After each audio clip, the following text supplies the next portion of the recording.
Mai 1777.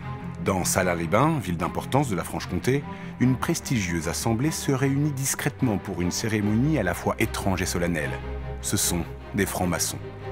À la tête de ces émissaires d'un genre particulier se distingue un officier bien né, Pierre Choderlos de Laclos.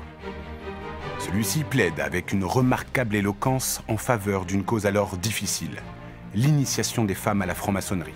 Ils moquent l'aveuglement de leurs adversaires en affirmant bien haut: ils ont l'art d'attribuer aux femmes avec assez de vraisemblance toutes les fautes, tous les malheurs de l'humanité. Choderlos de Laclos est on ne peut plus de son temps et de son milieu. La province est son domaine, la Franche-Comté un pays familier, et Besançon, une de ses bases de garnison depuis 1775. Dans cette ville, l'officier passe son temps dans la pratique de la franc-maçonnerie et plus discrètement encore dans l'écriture.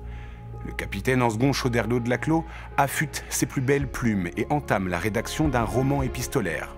Ce seront les sulfureuses liaisons dangereuses, un jour immortalisé par Glenn Close et John Malkovich. L'histoire d'un duo d'aristocrates qui tourmente une jeune innocente. C'est que le bonhomme s'ennuie ferme. Pas de guerre à l'horizon, une carrière en demi-teinte. Et si le logis du Royal Artillery et actuel lycée Condé n'est pas le plus misérable, il est loin des splendeurs de Versailles. Quelques années plus tard, un autre artilleur plein d'avenir s'adonnera frénétiquement à l'écriture.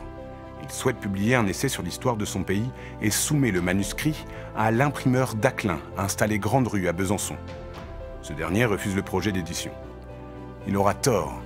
Il vient de refuser une grâce au futur empereur des Français, Napoléon Bonaparte, alors tout jeune homme en garnison à Auxonne. Napoléon, que Choderlos de Laclos servira quelques années plus tard en devenant général d'artillerie en Italie, où il mourra en 1803. Besançon, place militaire depuis son origine, même si l'encre y aura coulé plus que le sang.